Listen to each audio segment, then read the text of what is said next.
یہ تھی محترمہ نصرت عباسی صاحبہ جو ایک آزاد نظم آپ کے سامنے پیش فرما رہی تھیں۔ حضرت گرامی مشاعرے کا جو باقاعدہ آغاز ہو چکا ہے اور گو کہ یہ جو پروگرام ہے یہ شہدائے پشاور کو ہم نے ٹرائیبیوٹ پیش کیا ہوا ہے، تاہم سب سے پہلے میں آپ سب حضرات کو جو یہاں پر موجود ہیں اور ساکنان شہر ادب کو رحمت دو جہاں، نوشائے کائنات، صاحب قصائے یمنی، قرشی، مکی، مدنی، ہاشمی و مطلبی، حضور ہادی عالم نور مجسم صلی اللہ علیہ وسلم کا ماہ ولادت مبارک ہو۔ اللہ کریم اس ماہ مبارک کو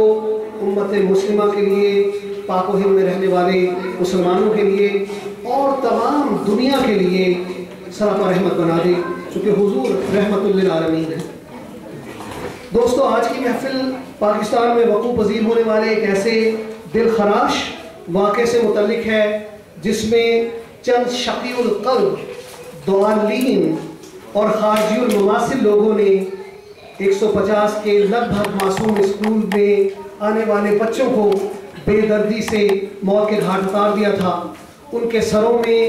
گولیاں ماری گئیں، ان کے گلے کاٹے گئے۔ پاکستان کی سرزمین پر یہ قیامت صغریٰ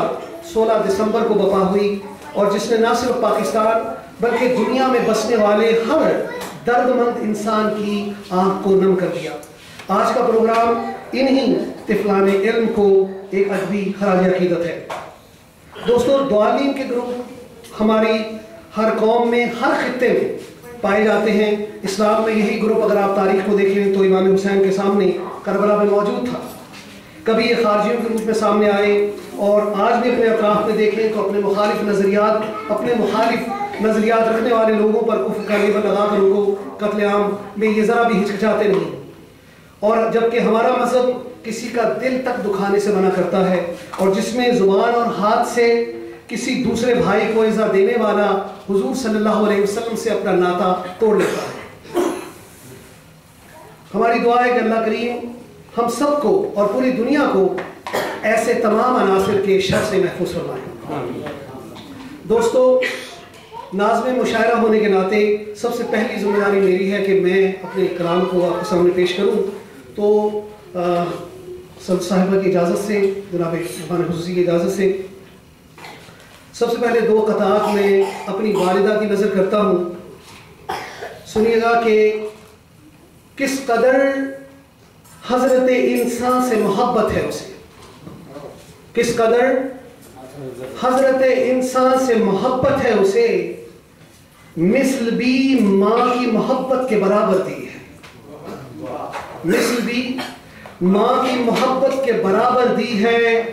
خود ٹھٹھرتی رہی پہنا کے مجھے اپنا لحاف، ماں سے میں نے جو کہا رات بہت سردی ہے، ماں سے میں نے جو کہا رات بہت سردی ہے۔ اور دوسرا قطعہ ہے کہ اس کو معلوم ہے جنت سے نکالے ہوئے ہیں، اس کو معلوم ہے جنت سے نکالے ہوئے ہیں، اس لیے گھر کو وہ جنت سا بنا دیتی ہے۔ اس کو معلوم ہے جنت سے نکالے ہوئے ہیں، اس لیے گھر کو وہ جنت سا بنا دیتی ہے۔ اور کس میں ہمت ہے کرے بال بی کا میرا، ماں مجھے قبر کے اندر بھی دعا دیتی ہے۔ کس میں ہمت ہے کرے بال بی کا میرا، ماں مجھے قبر میں جا کر بھی دعا دیتی ہے۔ اور حضرات گرامی، آج کی میں پروگرام سے متعلقہ ایک چھوٹی سی آزاد نظم ہے اور اس کے بعد ایک چھوٹی سی غزل ہے، وہ آپ کے گوش گزار کرتا ہوں۔ دوستو، لکھا ہے میں نے، اس کا روح سخن رکھا ہے میں نے، یہی کربل کہانی۔ ارے بھائی، سنا تھا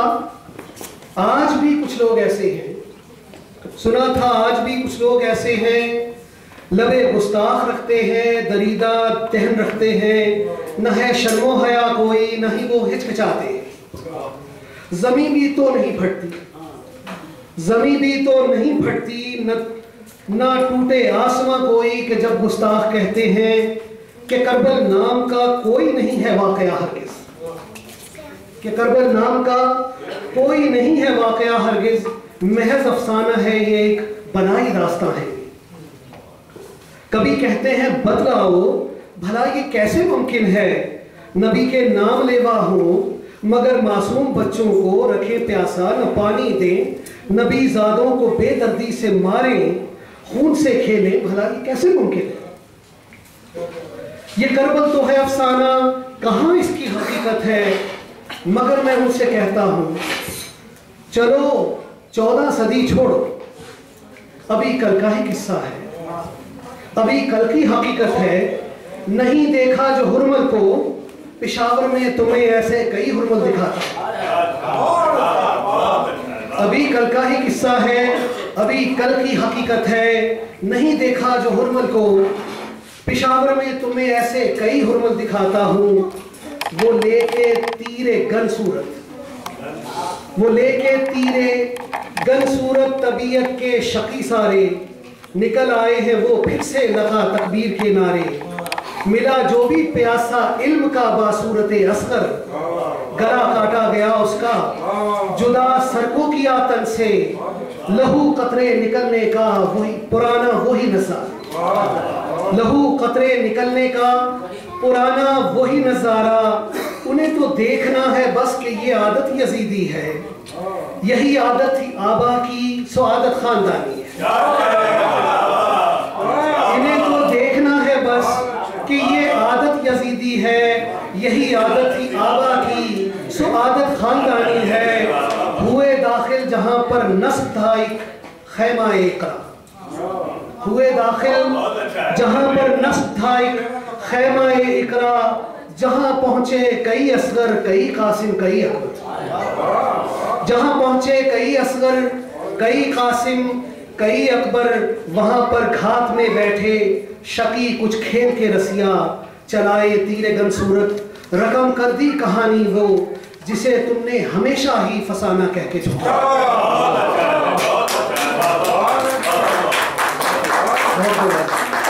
وہاں پر گھات میں بیٹھے شقی کچھ کھیل کے رسیاں، چلائے تیر گن صورت، رقم کر دی کہانی وہ جسے تم نے ہمیشہ ہی فسانہ کہہ کے جھٹلایا، تمہاری انہی باتوں نے دکھی آقا کو رکھا ہے، دکھی حسنین کو رکھا، دکھایا دل ہے حیدر کا، دکھی زہرا کو رکھا ہے، یہی سچی حقیقت ہے، یہی کربل کہانی۔ بہت نوازش، اور اس کے بعد ایک غزل کے چند اشعار، اور اس کے بعد میں اگلے شاعر کی طرف جاؤں گا۔ حضرت آپ کی توجہ چاہیے اس پہ۔ یہ کیسی چال میں اور بانک پن میں لوٹ آئے، یہ کیسی چال میں اور بانک پن میں لوٹ آئے، تمام زخمی عجب خستہ تن میں لوٹ آئے، تمام زخمی عجب خستہ تن میں لوٹ آئے، جلا وطن کوئی جیسے وطن میں لوٹ آئے، ہوئی جو شام پرندے چمن میں لوٹ آئے۔ اور شعر سنیے گا کہ باجی آپ کی نظر ہے یہ، جو صبح ہو علم گھر، جو صبح ہو علم گھر، اطفال خوش لباس گئے، جو صبح ہو علم گھر، اطفال خوش لباس گئے، وہ شام ڈھلتے ہی سارے کفن میں لوٹ آئے، وہ شام ڈھلتے ہی سارے کفن میں لوٹ آئے، اور فرات علم کو دیکھا حصار حرمل میں، فرات علم کو دیکھا حصار حرمل میں، سو پیاس اپنی چھپا کر دہن میں لوٹ آئے، سو پیاس اپنی چھپا کر دہن میں لوٹ آئے۔ اور یہ شعر آپ کی توجہ سب کی چاہوں گا کہ دعائیں کرتی رہیں وہاں کھڑی کئی مائیں، دعائیں کرتی رہیں وہاں کھڑی کئی مائیں، کہ روح بچوں کی شاید بدن میں لوٹ آئے، کہ روح بچوں کی شاید بدن میں لوٹ آئے۔ اور عارف بھائی شعر ہے کہ ہیرا کی روشنی تو لامکاں سے ہو آئی، ہیرا کی روشنی تو لامکاں سے ہو آئی، جو شب پسند تھے طرز کوہن میں لوٹ آئے، طرز کوہن میں لوٹ آئے، اور ہر ایک لاش یہ بچے کی کہہ رہی تھی وطن، عدم کی راہ سے ہم تو عدن کو لوٹ آئے،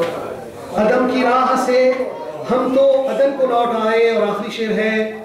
دعا لبوں پر یہی ساکنان پاک کی ہے، دعا لبوں پر یہی ساکنان پاک کی ہے، بہار روٹھی ہوئی پھر چمن میں لوٹ آئے، بہار روٹھی ہوئی پھر چمن میں لوٹ آئے، یہ کیسی چال میں اور بانک پن میں لوٹ آئے، تمام زخمی عجب خستہ تن میں لوٹ آئے۔ حضرات گرامی، اس کے بعد میں چاہوں گا اپنے اگلے شاعر کی طرف کہ ان کو میں دعوت دے سکوں، تو ہمارے